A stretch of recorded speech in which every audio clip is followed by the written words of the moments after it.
Ya me vinieron a alejar el micrófono, hermano. Si me ve hablando muy fuerte, hágame usted como un director de orquesta. Pianissimo, pianissimo. Acompáñenme en la lectura alternada del Evangelio de San Juan. Lectura del Evangelio según San Juan, capítulo 17.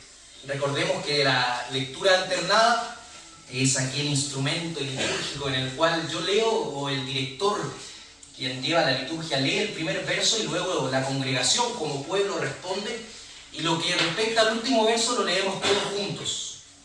Juan capítulo 17, del 14 al 19. ¿Me avisa que está listo? ¿Me avisa que está listo? Excelente. Ya tenemos quórum entonces para comenzar. Yo les he dado tu palabra y el mundo los aborreció, porque no son del mundo, como tampoco yo soy del mundo.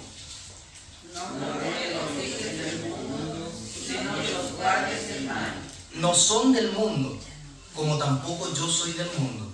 Santifícalos en tu verdad, tu palabra es verdad. Como tú me enviaste al mundo, así yo los he enviado al mundo. Y por ellos yo me sacrifico a mí mismo, para que también ellos sean santificados por la verdad. Palabra de Dios, te alabamos, Señor. Continuamos con nuestra serie de sermones, querido hermano, caminando con Dios. Eso es lo que dice el afiche, ¿ya? Para que no gire su cabeza en círculo. Y hasta ahora nos hemos detenido en algunos elementos, prácticas o medios de gracia que son claves en nuestro caminar con Dios, ¿cierto? Comenzamos por el autoexamen. Es clave en nuestra vida espiritual examinarnos a nosotros mismos. Pasamos por otros tópicos tales como el esfuerzo, la oración, el celo, la felicidad. Aspectos claves en nuestra vida con Dios. Pero hoy día vamos a estar ampliando un poco esta metáfora de ver la vida espiritual cristiana como un camino, como un transitar. Y hoy día vamos a centrarnos en el escenario donde esta metáfora ocurre. ¿Ah? Caminamos con el Señor, sí, de su mano, sí, amén. ¿Pero dónde? En el mundo. El mundo es el escenario en el cual el drama de caminar con el Señor ocurre. Y es de eso que vamos a estar meditando el día de hoy. ¿Cómo el cristiano se relaciona con el mundo? Ese es nuestro tema y eso es lo que Cristo nos enseñaba en Juan 17. Y sabe que como cristiano y como aquel que predica, es difícil hablar del mundo. ¿Sabe por qué? En primer lugar, porque la Biblia usa esta palabra de distintas formas. ¿Ya? Hay versículos o películas bíblicas donde la palabra mundo o cosmos hace referencia a la totalidad de lo creado. ¿Ya? Todo lo creado, cuando tú observa los cielos, las montañas, el océano, y así también los seres vivientes y los seres humanos. Ese es el mundo, el cosmos, el universo que nos rodea. Pero también muchas veces, sobre todo Juan, que tiene una fascinación muy interesante por esta palabra cosmos o mundo, hace referencia solamente a seres humanos de todo tipo y clase. ¿Ah? No importa si sean de Asia o si sean de Arabia o de Palestina, seres humanos de todo tipo, de toda clase, el mundo, no tan solamente el pueblo judío. Aquellos que en alguna etapa de su vida han estado investigando más acerca de los 5 puntos del calvinismo, se han topado con este uso, ¿cierto?, de la palabra mundo, no a cada individuo, sino a individuos de todo tipo, de toda nacionalidad, de toda etnia. Pero hay otro tercer enfoque en el cual esta palabra es usada en las Escrituras, y quizás es el más común, y es el que nosotros más manejamos, y es usar la palabra mundo para referirnos a todas aquellas personas que no son parte del pueblo cristiano, ¿cierto? Es por eso que cuando una persona se aparta decimos, pucha, tal hermano, tal fulano se fue ¿dónde? Al mundo. ¿Ya? Y aquel que es más bíblico aún, a Egipto. El mundo para referirnos a todo aquel pueblo, no tan solamente a nivel de personas, sino sistema de pensamiento distinto al cristianismo. Lo usamos para referirnos a aquellas personas que no están en lealtad y obediencia a Jesucristo, sino que están en lealtad al reino de Satanás, al reino de las tinieblas, que sabemos que es el que impera fuera del mundo cristiano. y todo el sistema de pensamiento, las filosofías y los valores pecaminosos que ellos adoptan, todo eso lo usamos para referirnos al mundo. Y es en este sentido, queridos hermanos, que vamos a estar hablando hoy. Y es en este sentido también que J.C. Ryle, el autor de este tratado que estamos estudiando, Caminando con Dios, trata con esta relación del cristiano con el mundo, con aquel sistema de pensamiento y personas que opinan distinto a nosotros. ¿Qué vamos a hacer? ¿Cómo nos vamos a comportar? Interesante, ¿cierto? Pero ¿sabe qué? Como un predicador y como un cristiano, hablar del mundo no tan solamente es distinto por esto, o sea, difícil, no tan solamente es difícil por los distintos usos que la Biblia le da a este vocablo, también es difícil por el distinto uso que los mismos cristianos le damos. Hay distintos enfoques con los cuales los cristianos se han acercado al concepto del mundo y por lo general me atrevo a decir hoy que están polarizados. Déjeme ampliar en esto. Es difícil hablar del mundo, ¿sabe por qué? Porque por un lado el liberalismo teológico le dice a usted que tiene que defender todo lo que el mundo defiende, que la iglesia tiene que estar alineada totalmente con el mundo, porque el mensaje cristiano cambia, dicen ellos. Y algunos teólogos liberales van más allá, Dios mismo cambia, de acuerdo a los valores de la época.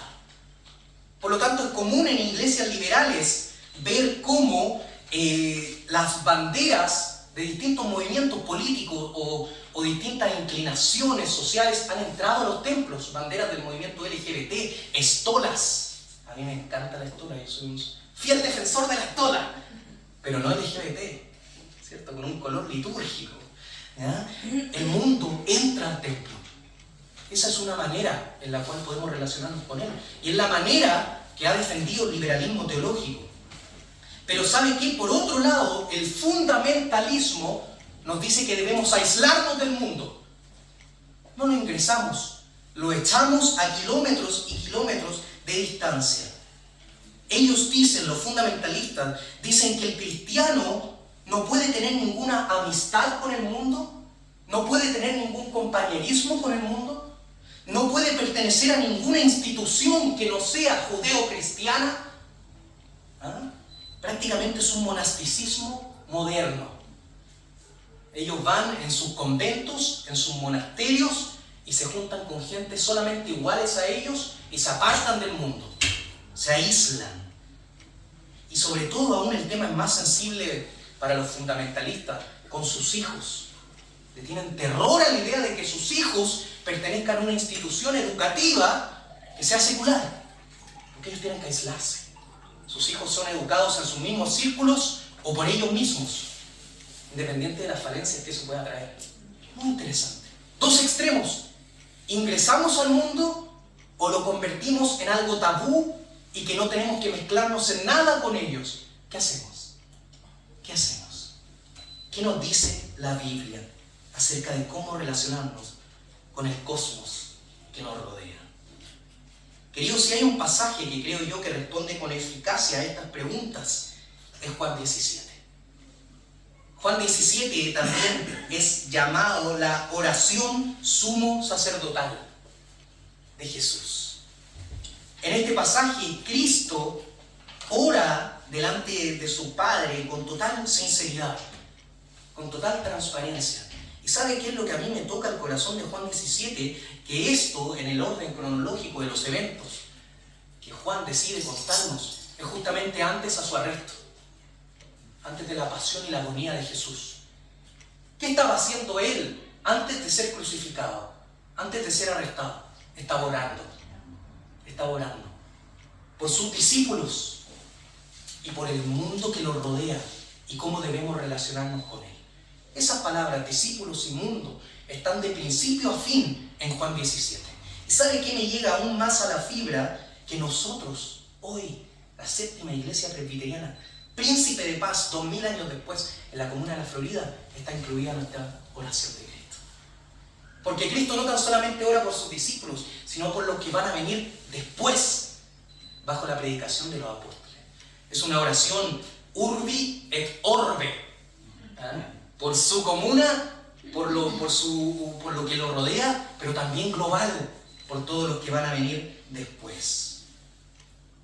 Así que, queridos hermanos, si queremos saber qué opina Cristo acerca de cómo relacionarnos con el mundo, cuál es su voluntad, qué le pediría Él al Padre por nosotros, este es nuestro texto. Este es nuestro texto. Y vamos a ver que Él nos enseña 3 aspectos fundamentales acerca de la relación que el creyente debe tener con el mundo. En primer lugar, es una relación desigual. No tienen la misma identidad, no son esencialmente lo mismo el mundo y la iglesia. En segundo lugar, es una relación misional. El cristiano tiene una labor que hacer en el mundo, es misional. Y por último, es una relación sacral, palabra de día domingo, palabra literalmente de día domingo, sacral. ¿Qué significa? Relacionado a lo sacro, relacionado a lo santo. El mundo no puede vivir con el cristiano no puede vivir con cualquier actitud delante del mundo. Tiene que ser en santidad, consagrado. Desigual, misional y sacral. No sabe cuánto tiempo destiné a que estos 3 puntos terminaran en al. Tengo que admitir que recurrí hasta ChatGPT. ¿Imagino? Así que en primer lugar es una relación desigual. El pueblo cristiano, querido hermano, usted y yo, y el pueblo cristiano de toda la época y de todos los siglos, no es igual al mundo. No es lo mismo. Son profundamente distintos en su esencia y en su identidad. Versículo 14. Repáselo conmigo. Yo les he dado tu palabra y el mundo los celebró, los abrazó. No, los aborreció. ¿Por qué? No son del mundo, como tampoco yo soy del mundo. Y esta idea se ve repetida en el versículo 16. No son del mundo, como tampoco yo soy del mundo. Este texto parte hablando de la identidad de los creyentes. ¿Cuál es esa identidad? La iglesia hoy, queridos hermanos, es conocedora de la palabra de Dios Padre. Eso es lo que nos dice. ¿Por medio de qué? ¿Por medio de nuestra elevación intelectual? No, porque Cristo nos la dio. Eso es lo que dice el versículo 14. Yo les he dado tu palabra. Esto es magnífico, queridos hermanos, que usted y yo hoy podamos conocer lo que Dios el Padre quiere transmitirnos. ¿Cómo reacciona el mundo frente a este mensaje? Frente a esta identidad cristiana tan gloriosa. ¿Cómo reacciona el mundo?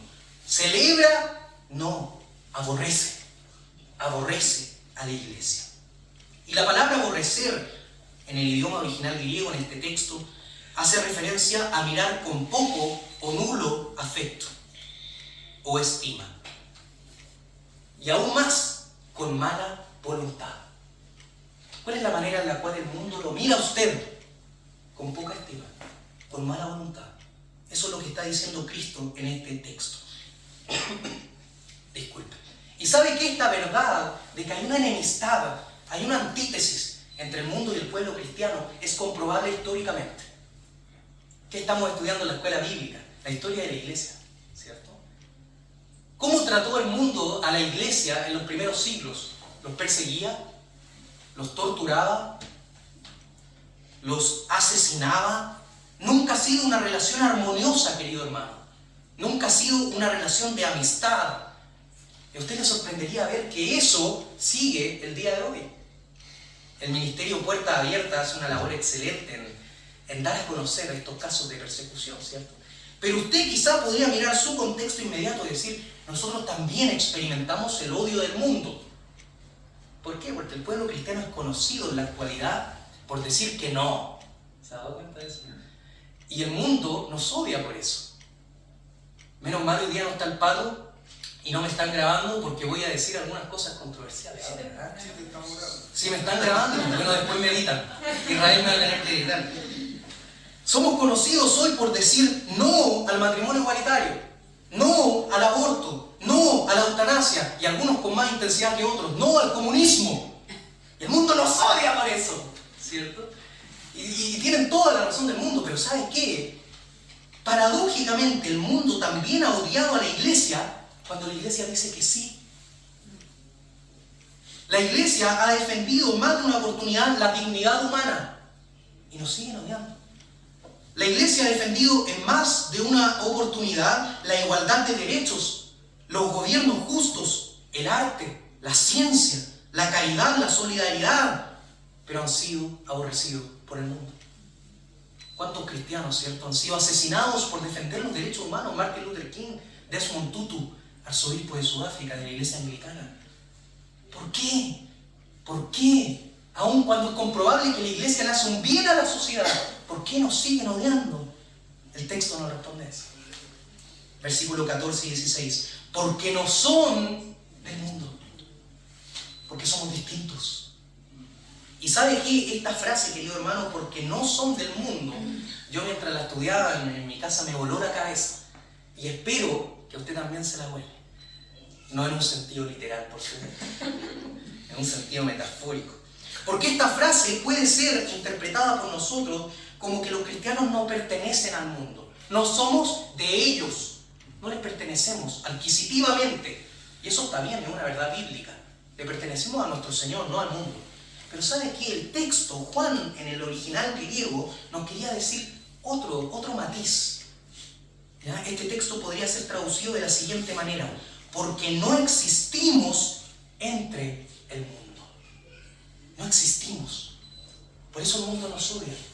Porque la iglesia tiene una identidad, una esencia, lo que es su existencia es distinta al mundo. ¿Me sigue? Son dos planos distintos de existencia y no se topan, no se entienden. Nuestra identidad no es ser parte del reino de las tinieblas, gobernado por Satanás. Nuestro ser es ser la luz del mundo. Y estamos regidos por aquel que es efectivamente la luz del mundo, Jesucristo. Esa es su identidad, querido hermano. No es la del mundo. Y su identidad no se encuentra donde el mundo la busca. Vamos a ver eso un poquito más adelante. Su identidad es distinta. Es ser un hijo de Dios, adoptado y amado por Jesucristo. Y esta verdad, querido hermano, se ve aumentada en belleza cuando vemos los versículos 14 y 16, lo que sigue a continuación. Ellos no son del mundo, no existen en ese plano, como tampoco yo soy del mundo, dice Jesucristo. Así como la identidad, la esencia de nuestro Señor nunca fue ser parte del sistema corrupto y pecaminoso del mundo, sino que su existencia fue santa y en plena comunión con el Padre, el ser humano perfecto, así como Él fue hoy también su iglesia. Hoy también podemos ser santos delante del Padre. Hoy también podemos tener parte de la identidad de Jesucristo, estar unidos a Él. Eso es lo que el texto nos está diciendo. Su identidad es como la que Cristo tiene, no como la que el mundo tiene. Eso es lo que Juan está queriendo transmitir. Y es justamente porque Cristo fue distinto al mundo, no fue corrompido por él, sino que fue libre de pecado. Es por ese hecho histórico y verdadero que hoy la iglesia también puede ser justa delante de Dios y encontrar una identidad en Él. Dígame amén a ese verso. Amén. Amén, ¿cierto? Es por esto, querido hermano, que el mundo nos odia. Nuestras identidades son distintas. Nuestra relación es desigual. Existimos en otro plano. Y es a la luz de esto, querido hermano, de esta gran verdad que nos enseña Juan y Cristo en esta oración sumo sacerdotal, que presten atención. Cualquier cristiano que busca su identidad donde el mundo la busca, tarde o temprano va a experimentar el más oscuro de los fracasos. Porque tu identidad no está ahí. ¿Estás buscando tu identidad donde el mundo la busca? ¿En el estatus? ¿En el poder? ¿En el respeto? ¿En la admiración? ¿En la superioridad? ¿En la productividad? ¿En la adrenalina? Si verdaderamente eres cristiano, vas a fracasar en buscar tu identidad ahí. Porque tu identidad está en otro plano. Tu satisfacción y deleite está en otro plano. Es ser un hijo de Dios, guiado por su ética, por su mensaje. Amén. Así que eso es lo primero que Juan y Cristo nos quiere transmitir con respecto al mundo. No somos iguales. Su identidad es distinta. No se confunda. Iglesia, no se confunda.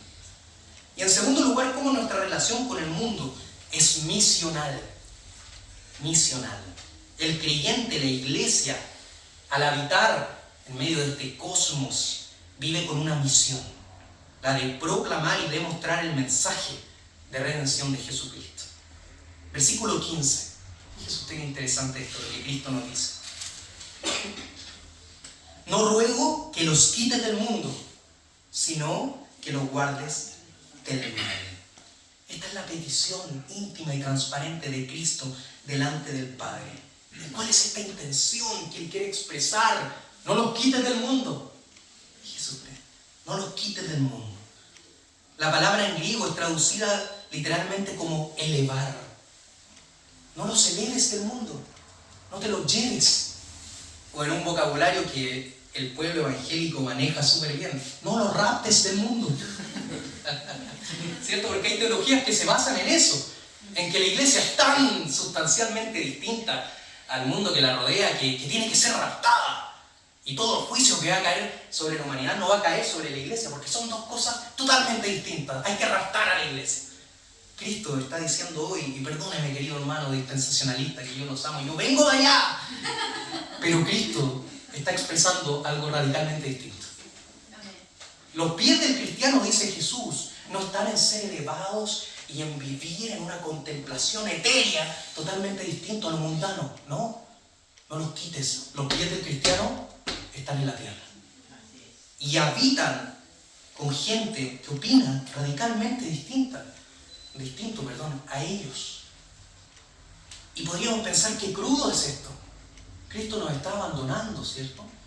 Nos está mandando a un mundo sin ninguna protección, sin ninguna garantía, y es un mundo que veíamos que tiene una identidad totalmente distinta a nosotros. Pero Cristo inmediatamente añade, no los quites del mundo, sino guárdalos del mal. Y la expresión guardar significa literalmente, cuídalos, ¿cómo? Poniendo tus ojos encima de ellos. Pon tus ojos encima de ellos. Usted no está solo en el mundo. Tiene el cuidado del Señor. Y sus ojos, sus oídos están atentos a usted. Y lo cuida. ¿De qué? Del mal. Y la palabra griega mal significa dañino. Literalmente dañino. Fíjese usted la ternura de su Señor. Él lo comisiona al mundo. Pero con la atención de Dios Padre, que lo cuida del daño. No quiere que usted sea dañado. Y esta expresión dañino puede ser transmitida como lo que es malo en sí, ¿cierto? La maldad, pero también como aquel que nos hace daño, aquel que es malvado. ¿Quién es él? El diablo, nuestro enemigo. Lo que Cristo está orando entonces, querido hermano, es que el cristiano vive efectivamente con los pies en la tierra, pero con la protección del Padre, que lo cuida de todo el mal que existe y también del malvado y de nuestro enemigo. Y es esto que es tan compatible con la oración que Cristo nos enseñó a orar, ¿cierto? Y no nos dejes caer en tentación, mas líbranos del mal o del maligno. Nuevamente es intención de Jesús por usted, ser librado del mal, del maligno. Pero esta intención de nuestro Señor, querido hermano, va más allá y sigue ampliándola en el versículo 18. Como tú me enviaste al mundo, así yo los he enviado al mundo. Y Cristo en este punto nos abre un poco el telón para que veamos las interacciones trinitarias, para que veamos un poco cómo se relaciona Dios en su Trinidad. Él nos dice una verdad teológica: el Padre envió al Hijo al mundo, ¿cierto? El Padre envía y el Hijo cumple ese llamado. Pero ahora esta metáfora, esta forma de ser trinitaria es aplicada a nosotros. Y Cristo también nos envía a nosotros, tal como el Padre lo envió a Él. ¿Sabe qué lindo este texto? Que la palabra al, enviar al mundo, puede tener un doble significado en el griego. Por un lado, puede transmitir destino, ¿cierto? El Padre envía a Jesús hacia el mundo, con un destino fijo, el mundo. Pero también puede significar otra cosa, por causa de ellos. El Padre envía al Hijo por el mundo, porque el mundo lo mueve, porque lo ama, porque no permanece impasible frente al perdido, frente a sus escogidos. Este doble significado. El Padre envía al Hijo hacia el mundo y porque ama a causa del mundo, es tan fácilmente observable en el célebre texto Juan 3:16. Porque de tal manera amó por causa del mundo, porque lo ama. ¿Qué hizo? Envió a su Hijo. Ha dado a su Hijo. Y sabe que el Señor sigue amando al mundo hoy. Él sigue amando a sus escogidos hoy. Y sigue enviando hoy. ¿A quién? A la iglesia. Eso es lo que el texto nos está diciendo. Somos enviados. Y la palabra enviar, querido hermano, es súper interesante. Y acá yo no puedo evitar ponerme ñoño, ¿ya? Porque esta palabra es muy profunda. Comparte la misma raíz, enviar, la misma raíz griega con la palabra apóstol, que significa ser enviado fuera. ¿Ya? Eso es, los apóstoles, eso eran personas enviadas a gobernar en el nombre de Cristo y a ser prácticamente infalibles en términos de doctrina en el nombre de Cristo. Pero este vocablo, ser enviado fuera, también sigue hoy en la actualidad para nosotros. Somos enviados. Y en la Vulgata latina de San Jerónimo, en esa traducción en latín, la palabra que se usa para ser enviado es misis. Misis. Y es de acá que viene el vocablo misio, del cual nosotros extraemos nuestra palabra en español, misión. Por eso cuando una persona es evangelista, ¿cierto? Y la enviamos como iglesia a otra localidad donde no se conoce el evangelio, ¿cómo le decimos? Un misionero. Está en una misión. De acá viene ser enviado, ser encomendado. Pero hay otra palabra muy interesante que viene de este latín, misis, o de este griego, ser enviado. Misa. ¿Sabe usted de dónde viene la palabra misa o no? Ser enviado. ¿Por qué? Porque luego de pasar por, no sé si a usted le gusta la música clásica, por último, que ve esta estructura de la misa, ¿cierto? Parten por el Kyrie y después van por los Gloria, y al finalizar el sacerdote pronunciaba las siguientes palabras: ite misa est. Y ahora son enviados. Y como la gente no entendía nada de latín, se quedaban con la última palabra, misa. ¿Vamos a dónde? A la misa, para que el sacerdote nos envíe. Fíjese usted qué interesante esto. ¿Qué es lo que implica? Que la iglesia se reúne acá el domingo no para encerrarse, no para vivir en las cuatro paredes. ¿Por qué venimos acá un día a la semana? Para ser revueltos, para ser enviados nuevamente al mundo, no para habitar acá separados de Él, para ser enviados. Esa es nuestra esencia. Eso es lo que se tiene que alimentar acá. No un cristianismo de cuatro paredes, sino que juntos adoramos a Dios, nos capacitamos, nos llenamos de fervor para volver a nuestros contextos y predicar el Evangelio.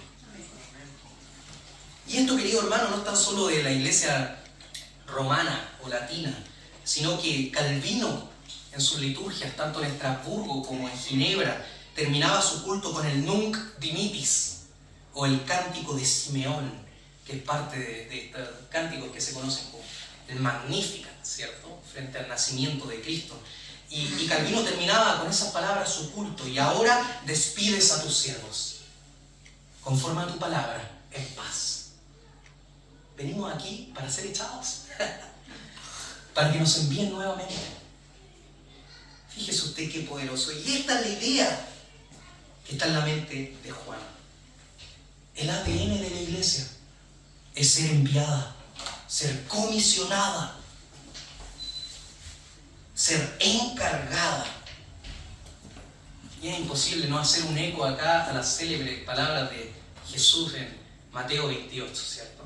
Por tanto, ir y hacer discípulos a todas las naciones, bautizándolos en el nombre del Padre, del Hijo y del Espíritu Santo. ¿Cuál es la voluntad de Cristo para su iglesia? ¿Se ha puesto a pensar eso o no? Actualmente los tiempos parecen tan complicados. ¿Qué quiere el Señor de nosotros? ¿Qué quiere el Señor con la séptima iglesia acá en la Florida?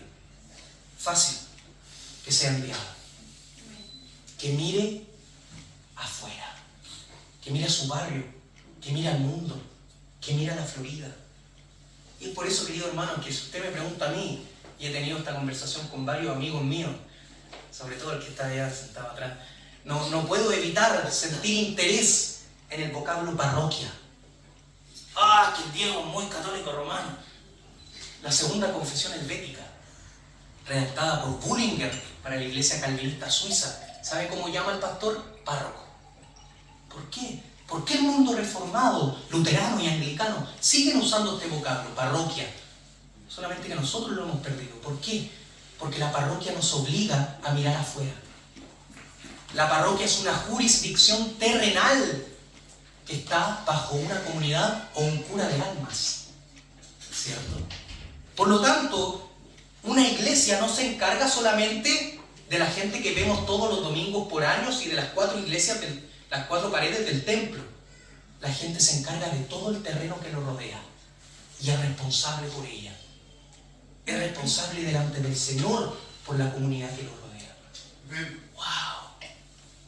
¿Cómo cambiaría nuestro ministerio si tuviéramos ese entendimiento? ¿Cómo cambiaría nuestro liderazgo si tuviéramos ese entendimiento? Que yo no tan solamente soy responsable por las caras que veo hace 20 años, sino también por el vecino que no tengo ni idea su nombre. Parroquia. Eso es lo que necesitamos ser hoy. Y eso es lo que se conversaba en la escuela bíblica, ¿cierto? Volver a mirar a la comunidad. Amén a eso. Amén a eso. ¿Sabe qué, querido hermano? Una iglesia que se olvida de esto. Y acá somos relativamente poco hoy día, así que podemos hablar en confianza, ¿no? No ande contando después lo que hablamos acá. Una iglesia que se olvida de esto no debería llamarse iglesia. Debería ser más honesta con ella misma. Y más honesta delante del Señor también. Pónganse club social judeo-cristiano. ¿Ah? Pónganse club de literatura cristiana o teológica. Pero iglesia no. Porque la iglesia por naturaleza nos dice Jesús hoy es enviada. No es aislada. Así que sigamos avanzando, querido hermano. ¿Cómo podemos lograr esto? ¿Ah? Es difícil. ¿Cómo podemos predicar el evangelio, ser enviados, ser misioneros? Pero en un mundo que es radicalmente distinto a nosotros, como veíamos en el primer punto, ¿cierto? En un mundo que tiene una identidad totalmente distinta a nosotros. ¿Cómo logramos esto? Eso nos lleva a nuestro tercer punto. La relación del cristiano con el mundo es sacral. La manera en la cual podemos sobrevivir en el intento de evangelizar al mundo es cuidando nuestra santidad, siendo santos en medio del mundo. Versículo 17: santifícalos en tu verdad, tu palabra es verdad. La palabra santificar, querido hermano, significa literalmente apartar. Apartar. Y podríamos decir, oye, los fundamentalistas tenían razón, ¿cierto? Tenemos que apartarnos. Pero la palabra santidad no es solamente apartar por apartar, ¿ah? Porque disfrutan ser separados, sino que la santidad nos une, nos separa, pero nos une a otra cosa, a otra realidad. ¿Cuál es esta realidad? Al uso espiritual, al uso sagrado. Eso es ser santo. Ser separado de lo cotidiano, ser separado de lo ordinario, para estar dedicado exclusivamente al uso espiritual, al uso sacro. ¿Cómo logramos esto, querido hermano? ¿Cómo logramos estar destinados y ser una herramienta de nuestro Señor de manera santa? El texto nos dice, santifícalos en tu verdad. La palabra en significa dentro de. Es dentro de la verdad de Dios, querido hermano, que usted puede ser santificado. Porque la palabra de Dios nos demuestra su voluntad. Nos revela el camino a transitar. Nos revela a Jesucristo, al Espíritu Santo. ¿Cómo podemos ser llenos de Él y sobrevivir en este intento de caminar en medio del mundo? Es en la palabra de Dios que podemos ser santos. Santifícalos en tu verdad, tu palabra es la verdad. Pero déjeme ser sincero con usted, querido hermano. Yo no quiero poner peso en usted. Eso es propio si usted lee a los reformadores del siglo XVI, siglo XVII. Ellos se preocupaban mucho de no atormentar las conciencias del pueblo. Yo no quiero atormentar su conciencia. Déjeme decirle lo que va a pasar, porque a mí me ha pasado. Aunque usted intente una y otra vez ser santo y leer la Biblia y proponerse un plan de lectura y comprarse un leccionario para hacer devocionales, usted va a fallar. Va a decir que no. Fallamos. Hay tentaciones que nos dominan. Hay días que no queremos habitar en la Biblia y en la verdad que nos manifiesta. Fallamos, querido hermano. ¿Qué vamos a hacer entonces? ¿Dónde encontramos consuelo frente a este fracaso? Y es por eso que el versículo 19 nos da tanta esperanza. Y por ellos yo me santifico a mí mismo, dice el Señor, para que también ellos sean santificados en la verdad. ¿Sabe por qué usted puede ser santo? Porque el Señor se santificó antes por usted. Esa es la verdad. La palabra por ellos puede ser traducida como por causa o en nombre de ellos. Es en su nombre, querido hermano, que Jesús vivió una vida perfecta. Totalmente ajeno a la corrupción y a las prácticas pecaminosas de la época. Y se sometió totalmente a la ley, tanto judía como moral del Señor. Una existencia santa y perfecta. Y es por esa existencia de nuestro Señor Jesús que hoy la iglesia puede también ser santa delante del Señor. Así que, querido hermano, cuando usted falle, cuando a usted le cueste ser sacro, le cueste ser santo, acuérdese de eso. Hay alguien que se santificó en su nombre, Jesucristo. Así que, querido hermano, terminemos. No sé cuánto tiempo llevo, pero creo que harto, ¿no? Hemos visto, querido hermano, que nuestro caminar con Dios se desarrolla en el mundo. Y la voluntad de Cristo no es que nos alejemos, es estar acá. Acostúmbrese. Es estar en el mundo. Y vimos que la propuesta fundamentalista, así como la propuesta liberal, no son los caminos en los cuales tenemos que vivir en el mundo. En esta oración de Jesús hemos aprendido que en primer lugar nuestra relación con el entorno que nos rodea es desigual, porque nuestras identidades son distintas. Hemos aprendido también que a pesar de que nuestras identidades sean distintas, no tenemos que apartarnos del mundo, sino que nuestra relación es misional. El Señor nos envía al mundo, ¿cierto? Es como que el Señor nos dijera, ite misa est, vayan, estén en el mundo. Y por último observamos que la única manera de lograr esto es por la santidad, es ser santos en medio del mundo, consagrados a nuestro Señor, en la Escritura y en el Evangelio de Jesús, en que Él se santificó primero. Así que, querido hermano, quiero terminar con un breve llamado, ¿cierto? Caminando con Dios. Nosotros como pueblo reformado y como pueblo evangélico también, creemos que cada vez que la Biblia es expuesta en un púlpito, el Señor habla, porque es su palabra. El Señor no está callado en la actualidad. El Señor quiere comunicarse con usted. ¿Y cómo lo hace? Por medio de su palabra. Así que, querido hermano, déjeme rogarle a usted. No desperdicie esta serie de sermones. Porque cuando queremos ser impasibles ante una serie de sermones, ante las predicaciones de una iglesia evangélica, ¿sabe a quién no estamos queriendo escuchar? Al Señor. Al Señor. El Señor quiere comunicarse con usted. Hoy, el Señor quiere transmitirle un mensaje. Hoy. ¿Y cuál es ese mensaje? Caminemos con Él. ¿En medio de dónde? Del mundo. Del mundo. No menosprecie este mensaje. Sea sincero y entréguese a Él. ¿Y sabe qué? Si somos sinceros, yo soy el primero en reconocer que he fallado este mensaje. Y que muchas veces en mi vida, el mundo, y alcanzarlo con el mensaje de Jesús, no me interesaba un rábano. ¿Se identifica usted con eso? Parece que no, ustedes son más perfectos que yo. La verdad, queridos hermanos, es que hemos fallado. Hemos fallado. Nos hemos olvidado del mundo que nos rodea. nos hemos olvidado de la gran comisión. Y no hace falta un análisis profundo para descubrir esa verdad. Pero el Señor no nos abandona. El Señor abrió sus brazos en la cruz. Sus brazos fueron clavados en la cruz. Pero ¿sabe qué? Él nunca más los ha vuelto a cerrar. Hoy sus brazos están abiertos. Iglesia, si has olvidado al mundo, arrepiéntete y ven a Jesús. Y porque Él se santificó primero, hoy podemos encontrar la vía a serle obediente nuevamente, a volver a caminar con Él nuevamente en el mundo que nos rodea. Oremos para finalizar. Bendito y amado Padre, te damos gracias porque tú nos das un propósito, Señor. Un propósito como iglesia y un propósito para